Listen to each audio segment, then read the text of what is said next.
Bonjour, bonjour tout le monde. Bon, comme vous le voyez, je fais les vidéos les unes derrière les autres tout simplement parce que demain, lundi, je recommence à travailler et c'est assez compliqué pour moi de faire une vidéo par jour, donc je les enregistre un petit peu en amont. Donc, vous allez avoir deux fois le même style de vidéo.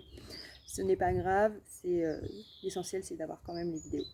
Alors aujourd'hui, je voudrais vous présenter toujours dans l'optique Seconde Guerre mondiale. Alors je suis désolée, j'ai un chat qui mange les livres, donc vous allez voir que la couverture elle est morte. Je voudrais vous présenter un livre. Vous avez compris, hein, je suis fan de la Seconde Guerre mondiale. Vous inquiétez pas, je ne vais pas vous parler que de la Seconde Guerre mondiale durant toute la semaine. Et ça, c'est un livre qui a été adapté au cinéma et que j'ai beaucoup aimé. Elle s'appelait Sarah. Alors peut-être que certains d'entre vous l'ont vu. Euh, il a été écrit, hein, ce livre, par Tatiana de Rosnay, qui est une grande écrivaine française, qui a gagné de nombreux prix dans la littérature française et même internationale. Euh, et en fait, c'est un roman, hein, attention, c'est pas inspiré d'une histoire vraie. Or, elle parle d'un fait qui, lui, est réel, à savoir la rafle du Veldiv, qui s'est passée en juillet 1942. Donc, c'est l'histoire de Sarah, qui est une petite fille de 10 ans, qui va porter l'étoile jaune, et sa famille va être arrêtée, hein, dénoncée, arrêtée par la police française. Je vous en parle juste après de la rafle du Veldiv. Et elle va décider, juste avant d'être capturée et emmenée en fait dans les camps de transit, c'est-à-dire des lieux où on a mis les juifs avant de les déporter dans les camps de concentration ou d'extermination en Pologne ou en Allemagne. Elle va cacher son petit frère dans un placard. Elle va être emmenée dans un camp de concentration, je vous parlerai, hein, c'est à Bonne-la-Rolande. Et puis ensuite, elle va s'enfuir pour retrouver son frère. Il y a eu certains enfants qui se sont vraiment enfuis en fait de ces camps de transit. Et en parallèle, dans ce roman, pareil dans le film, on suit la vie de Julia Armont, qui est une journaliste américaine qui est mariée à un Français, qui en 2002 va travailler sur la rafle du Veldiv pour son journal et qui va découvrir que ses beaux-parents ont un appartement et que cet appartement appartenait à des juifs. Et elle va remonter en fait l'histoire de la famille juive et elle va découvrir la vie de Sarah. Voilà, c'est un très très très beau bouquin, moi j'ai beaucoup aimé, il se lit vraiment très très facilement. Après, si vous avez envie, le film il est vraiment superbe. Je vous le conseille aussi, il est vraiment très bien adapté. Il manque 2-3 choses par rapport au livre. C'est normal, hein, on ne peut pas condenser un livre de 300 pages en 1 heure et demie de film, mais vraiment à voir ou à lire.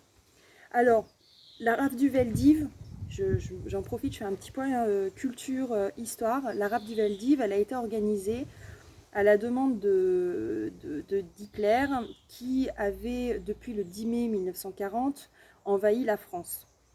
À cette époque-là, la France n'a plus de chef et elle va faire appel en fait au héros de la Première Guerre mondiale, à savoir le maréchal Pétain. Le maréchal Pétain va être entouré d'un homme qui s'appelle Pierre Laval, qui est en fait la tête du cerveau. C'est un collabo nazi de la première heure. Il est antisémite, il est raciste et il veut absolument que la France soit pure. Et donc, il va faire signer un papier au maréchal Pétain en juillet 1942 pour que tous les juifs de France soient arrêtés. Alors au départ, c'était fait pour les recenser et puis ensuite savoir ce qu'on allait en faire, on ne savait pas trop. Mais en tout cas, Pétain était a priori pas vraiment au courant de ce qu'il signait. Mais en tout cas, il cherchait des hommes. Or, les hommes avaient été mis au courant qu'il y allait avoir une rafle, c'est-à-dire qu'on allait venir les chercher chez eux pour les emmener dans les camps. Et ils se sont cachés dans les caves, ils se sont même sauvés dans les campagnes autour de Paris. Et donc, ils restaient dans les maisons, les femmes et les enfants. À aucun moment, les femmes et les enfants pensaient être raflés. Et donc, ils vont être emmenés. Il y a à peu près 3000 personnes qui vont être déportées dans les camps de transit. Alors, les camps de transit se trouvaient au sud de Paris, vers Orléans, en particulier celui de Bonne-la-Rolande. Aujourd'hui, il y a un lycée agricole dessus, avec une plaque commémorative comme quoi il y avait un camp de transit ici. Et ensuite, ils ont été tous déportés à Auschwitz-Birkenau. Je crois que sur les 3000 personnes qui ont été déportées, il y en a à peu près une dizaine qui ont survécu au camp de concentration d'Auschwitz. Et tout le reste sont passés par Birkenau, qui était le camp d'extermination. Bien sûr, l'État français a joué un rôle très important et ça a été reconnu en 1995 quand Jacques Chirac a décidé de reconnaître l'implication de la France dans les déportations des populations juives de France. Si vous avez envie, le musée de la Rape du Veldiv ne se trouve pas à Paris, il y a juste une plaque commémorative des juifs déportés. Par contre, le musée, lui, se trouve à Orléans, tout simplement parce que c'est le chef-lieu du département et ils ont décidé, vu que Beaune-la-Rolande et Orléans c'est à peu près 20 minutes de voiture, de faire le musée là-bas. J'y suis allée, c'est vraiment juste poignant et vraiment super. Ils ont retrouvé des chablis, ils ont retrouvé des objets qui étaient dans les camps de transit et c'est quand même une autre façon de voir l'histoire que d'aller dans les musées. Voilà, donc si vous avez envie, vous pouvez très bien aussi aller voir les nombreux musées qui existent à travers la France. Allez, bonne journée et à bientôt.